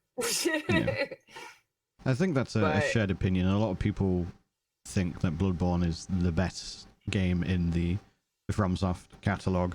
Obviously, a lot of people say Elden Ring, and I appreciate why. I would probably say for myself, Elden Ring takes slightly a lead, but I prefer the vibe of Bloodborne. I would say there's a jump button, and that jump button away is. I don't own that one particular console, so I've never played Bloodborne. I know. It's honestly like. It is really frustrating that Sony has not released it on PC or it's never been remastered, because it is one of those games like there's a lot of people I know who haven't played it either, and they want to, and I think a lot more people.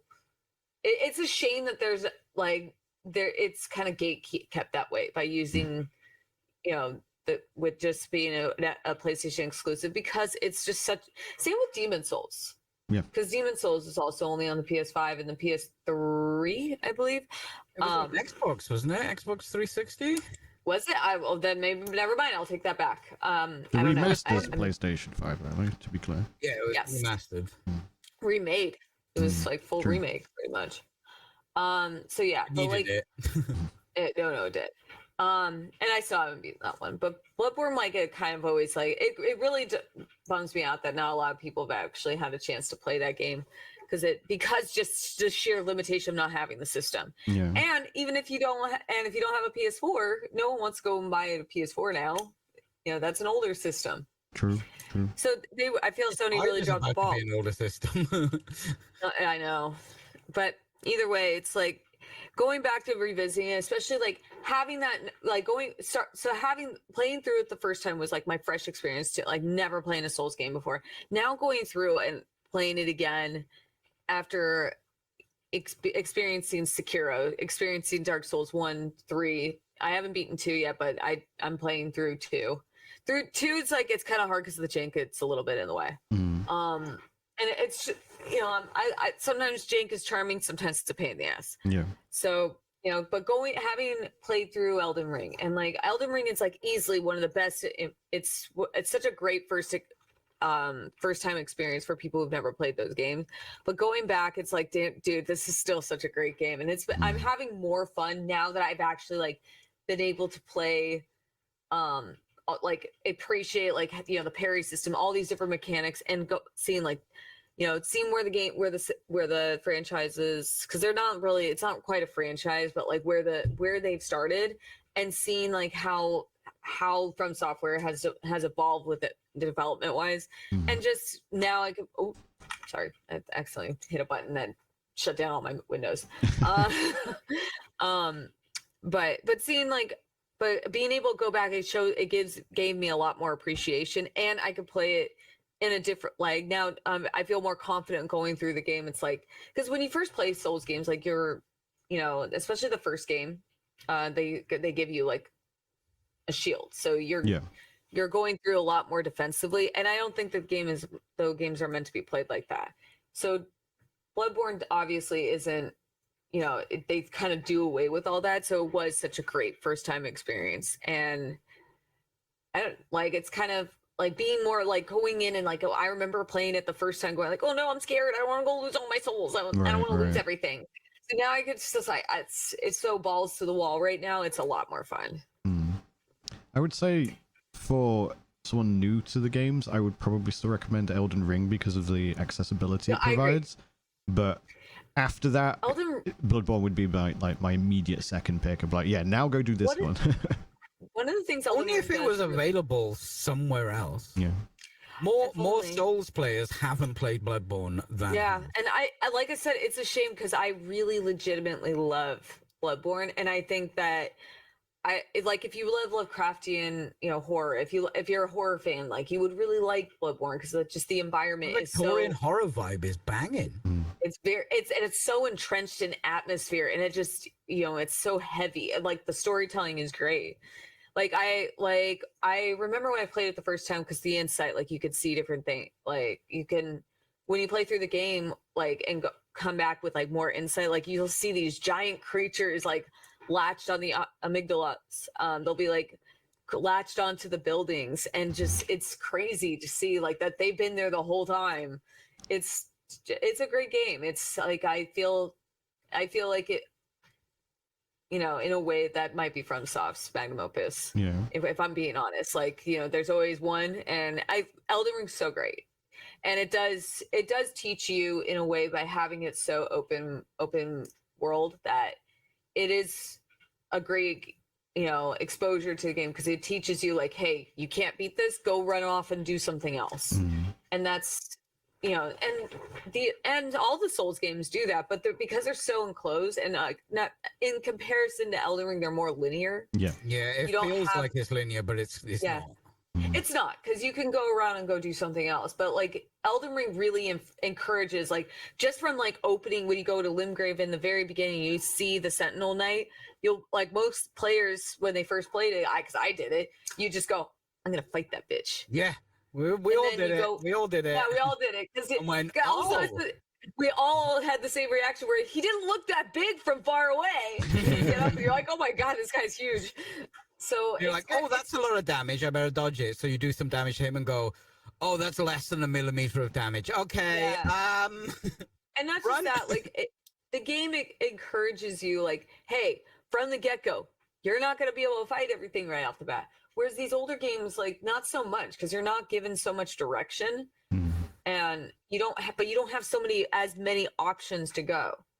So Elden Ring also has nothing to say, this is where you need to be going, but it will put not a roadblock, but it'll put something in your way that you need to deal with before you can. You know where you need to go, but you can't get past it yet. I thought it was masterful at doing that, because that's one of the things I dislike about Dark Souls is it's not the difficulty, it's you can't actually do this yet. Yeah. They did try with that boss fight. You're supposed to lose. I feel like with Dark Souls, because I played through Dark Souls, I played through all, like, I beat Dark Souls, I beaten Dark Souls 3, and I beat like Sekiro and all that. But because of how linear those games feel in comparison to Elden Ring, there's just like there is more things you can do, but when you're going through it the first time, you don't know where to go. Yeah. And unlike Elden Ring, where it's like there's so much to look around and discover, you can't go like, oh, I'm not supposed to be here right now, I'm going to go run off and do something else. And that happens with like any open world game. You play Fallout, you play, Elder Quite often you're in an open field as well. It's quite obvious that you can go somewhere else. Yeah, there's so much. But when it's with the older games, they're so narrow, like these narrow passageways. And because the different places you find are almost like secrets. Do you know what I mean? Yeah. Like, oh, this is round here, I can go here. It doesn't feel like it's just, oh, just off and do some other stuff for now. And I feel like with Souls games in general, like, that's the older ones too, it's like they benefit so much from like slowing the fuck down and just look around. Like you can, because I know there's like speedrunners, like people love their speed runs, trying to find their no hit runs. But like a friend of my husband's, like he did his Slow Joe playthrough, where he just walks through the whole game to discover every single thing. It's like such a fun, and said it was his best experience. And like I think these games reward you for doing that, reading every item, and it will tell you everything. You got to slow down, and it also doesn't stop you from charging ahead, right? Yeah, no, it doesn't. Like there are people who that big thing at the start their of the game, whole thing is just speed running. They just like, no, we are here now. I am going to kill this thing.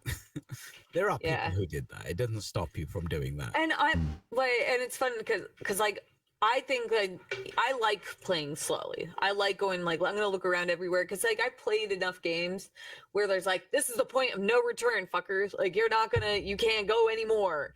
And it's like I kind of have like that thought like that in the back of my head when I'm exploring. It's like, if I go through the store, I might not be able to go back. So I'm going to look around every little nook and cranny, and you find some cool stuff. And I love it. There's so much attention to detail. It's so, yeah, like I said, revisiting Bloodborne's been such a fun, like, rewarding experience. And it really reminds me of like why I wanted to play more of these games, why I really enjoy them.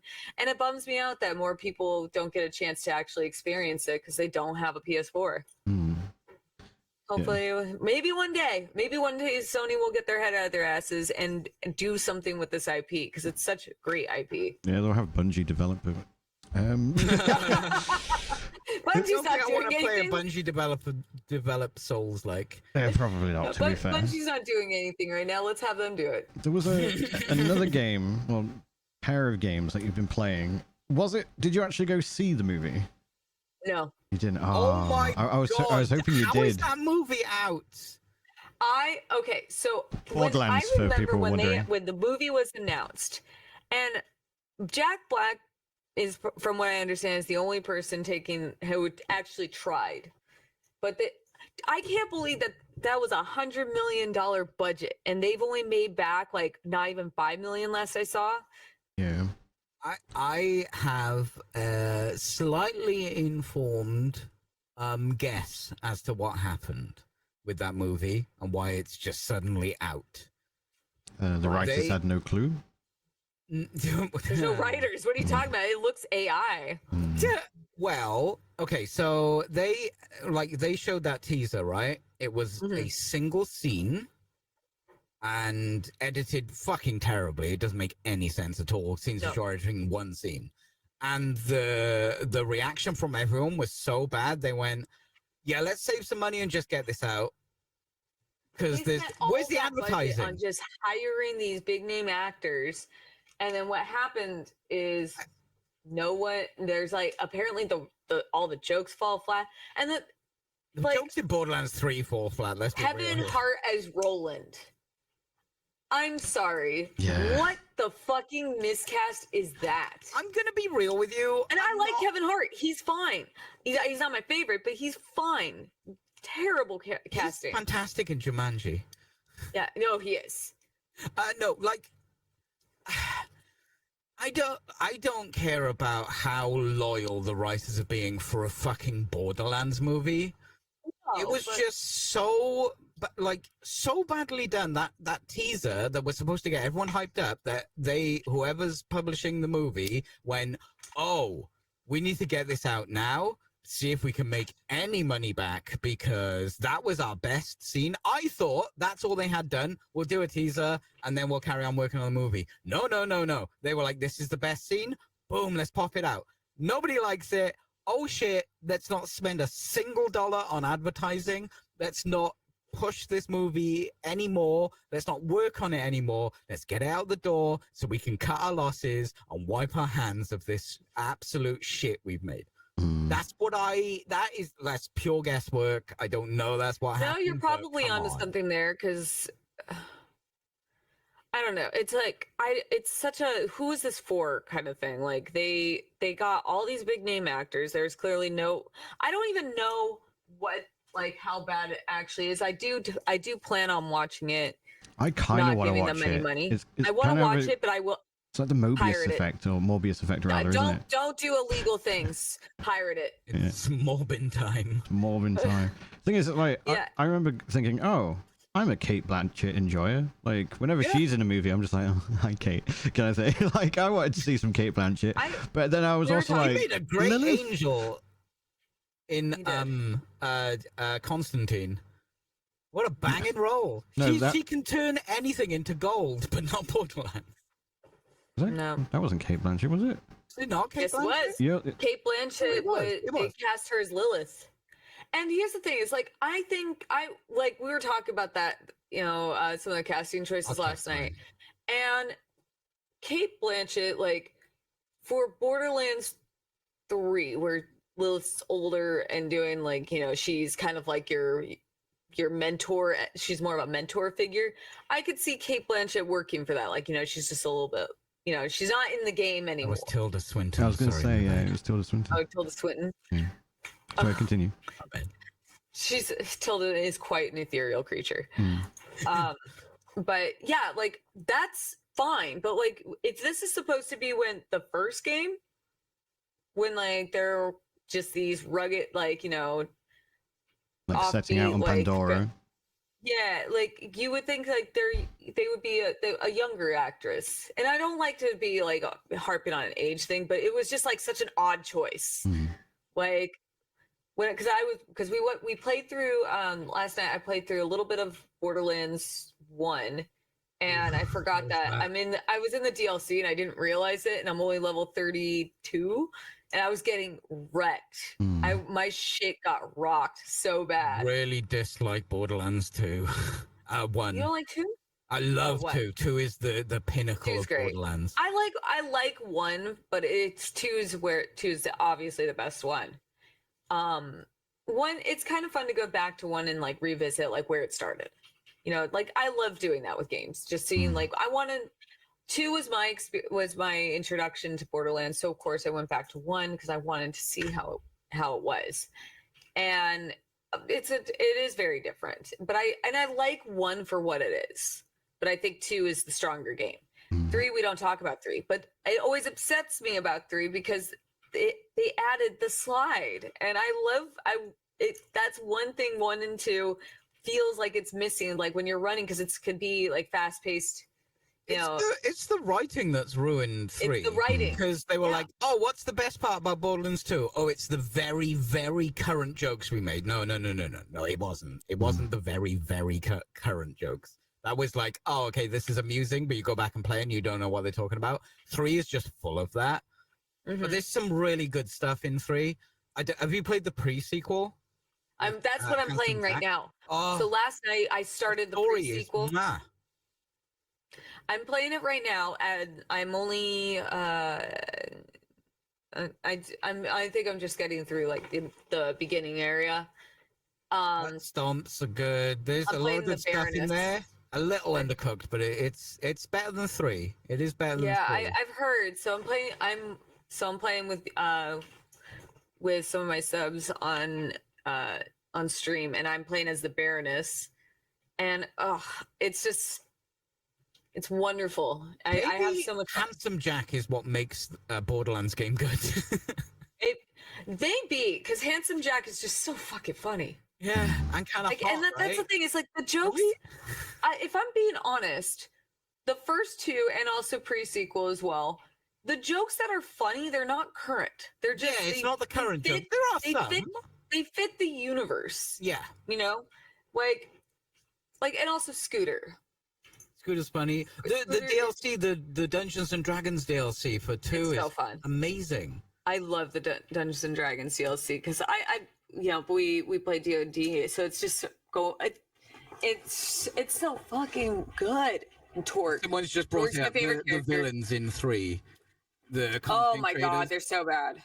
It is written to be bleeding edge current. That 4 minutes after it's written, it's out of date, and that's the not problem stand the time with of comedy. that's a huge criticism I have with 3. Besides that, a character they killed off.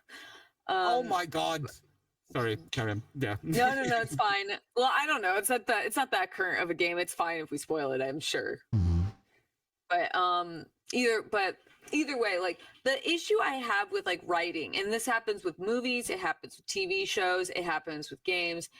Don't put current shit in your current slang and shit like that in your game. It's fine to sprinkle it in there, but it was based on that, right? Yeah, that's what I mean. Don't try to make it topical like that, or you're aging it immediately. The amount of times it's seasoning, it's not like the base. Do you know what I mean? Right.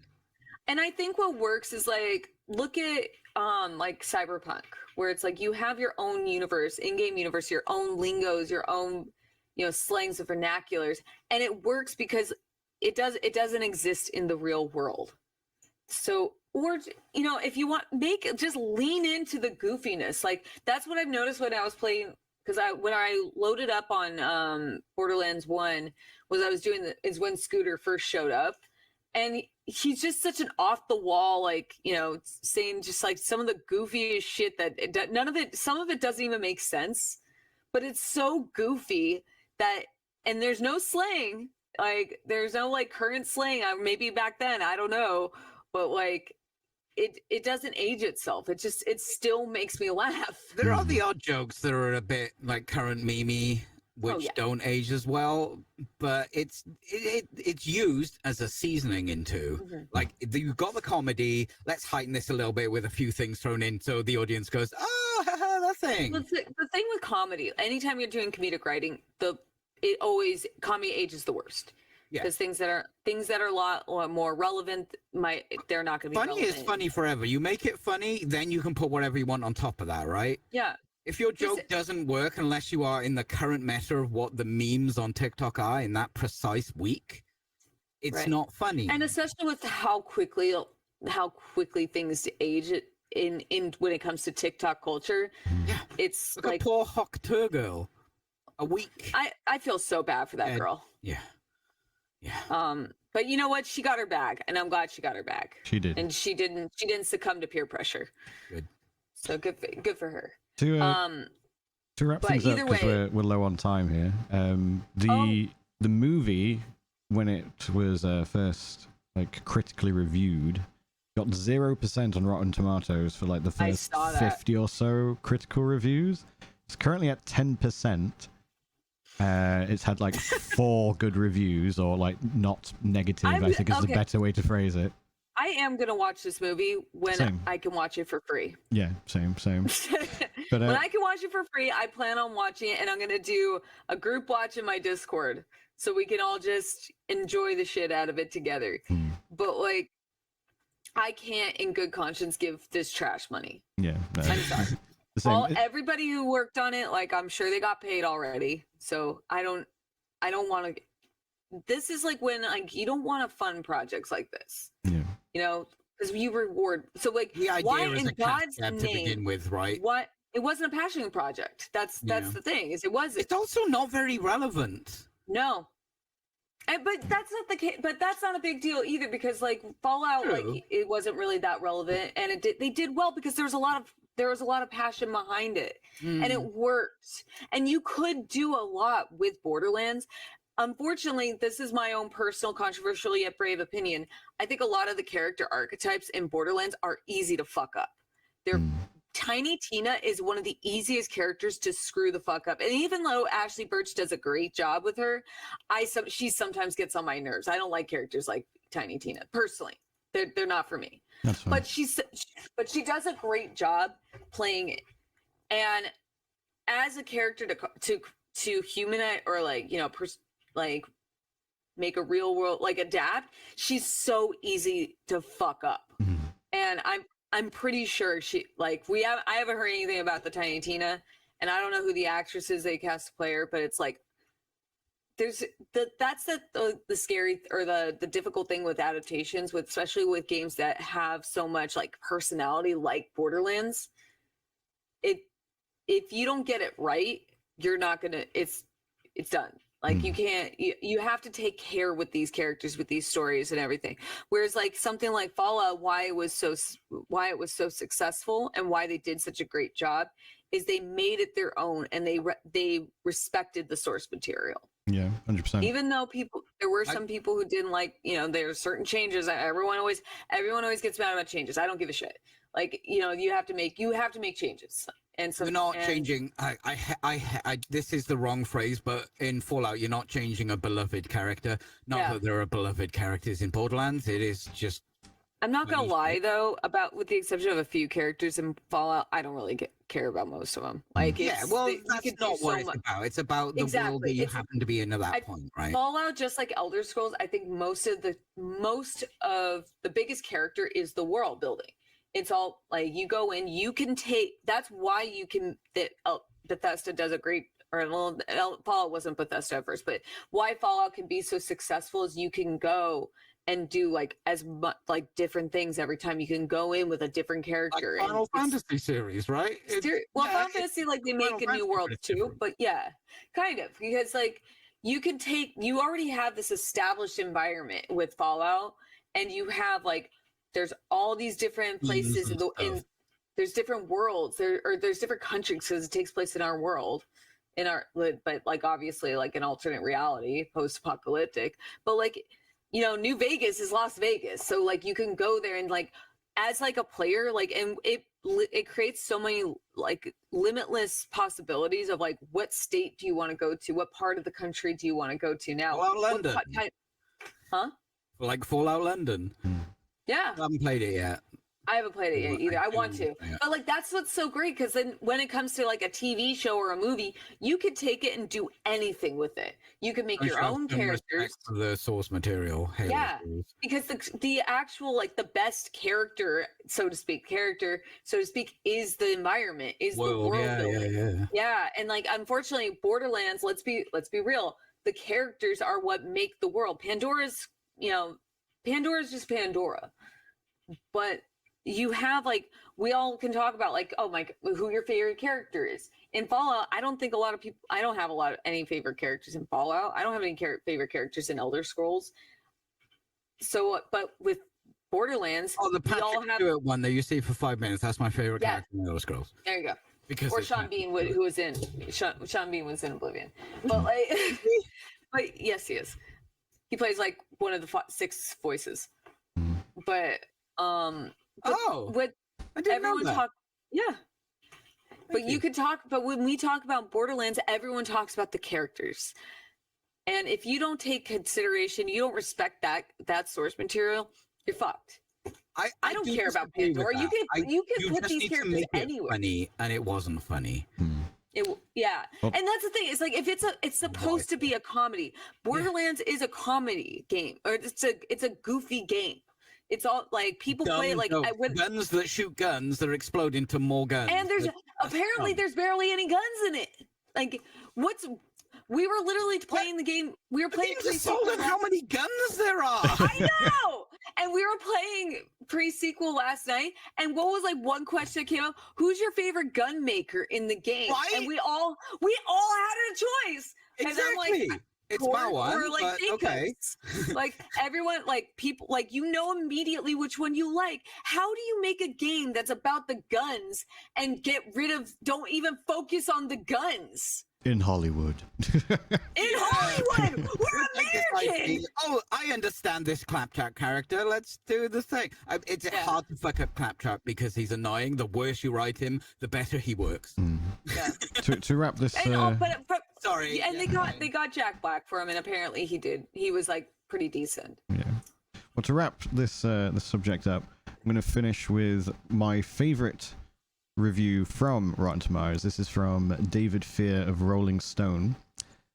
It's not a movie for critics, as the saying goes, nor is it suitable for consumption by most gamers, film lovers, or 99% of carbon-based life forms. That was his review. It's 10% on Rotten Tomatoes. I think if you're going to watch it, you should do it as a joke. We all should watch it together as a group. Well, I was actually genuinely thinking of doing it as a much like yourself, like a Discord thing with just a couple of viewers, Discord thing, and just chilling out. We've been watching shitty movies in my Discord, and it's been pretty great. It's a vibe. The last 2 things that I'll very quickly touch on. There's a new Darksiders coming out. It was teased by the folks who did the Darksiders 3 game. It was literally just one line, like returning to hell or something to that effect. The other thing is potentially Half-Life 3, or at the very least... Confirmed. Half-Life 3 confirmed! Confirmed! At the very least, a non-VR Half-Life game that most people are speculating is Tyler Half-Life 3. McVicker himself, the ultimate Half-Life journalist, said, yeah, it's probably Half-Life 3. Half-Life 3 confirmed! Oh my god, confirmed? Half-Life 3? Confirmed! Maybe. I've told him this before, Half-Life I'm trying 3 not confirmed. to, but Tyler McVicker is like, yeah, it probably is. And that really sways my opinion. Yeah. At the very least, I'm hoping that's true, because I won't play Half-Life. Look at games currently. It's gonna suck. and it's gonna No, be a shut up! live Don't say that! service. Don't you dare! Don't you put that in the universe? You're gonna pre-order to get it 4 days early. Take when your the game bad is vibes released. away from Peachy's on- here. Peachy- It's Peachy Shark Week. Don't listen to Peachy during I Shark need Week. chocolate. Just that time of the month. Yes, Peachy eats chocolate and back rubs. Where's the lady? A hot water bottle Speaking of lady, Pope, and an orgasm. where can we find you? Oh, you can find me on Instagram. You can find me. I'm using Threads now. I'm just gonna start using Threads because Elon Musk has ruined Twitter, and I can't ever forgive him. But I'll still be using Twitter every now and again just to update my about when I'm streaming.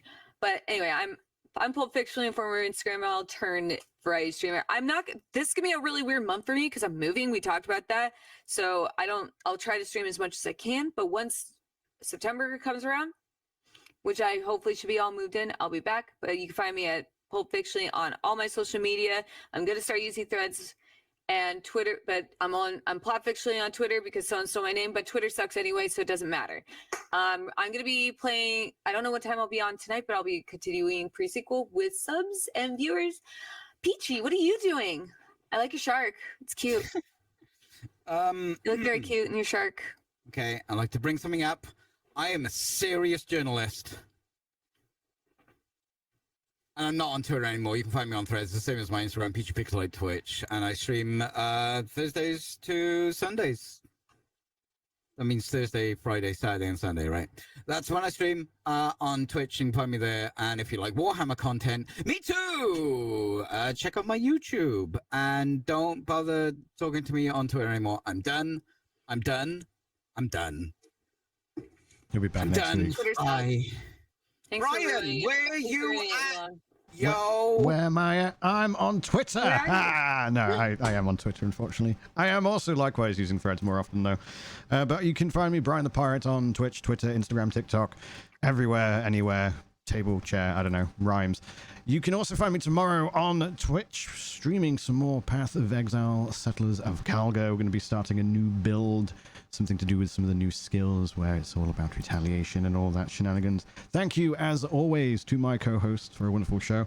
We will be back in 2 weeks' time, talking about more movies, games, maybe anime, who knows. We'll mix it up a little bit. And yeah, you can find us on Twitter at fullyrendered.tv, and of course our Patreon, patreon.com/fullyrendered. Subscribe to our Patreon and our YouTube. And our YouTube, and like the videos and listen to the things. It's all very wonderful. But thank you, Do it for as me. always. Or do it for Peachy the Shark. Do it for Shark Week. But thank you all, as always, for watching. Farewell. We'll remember you. Bye, guys.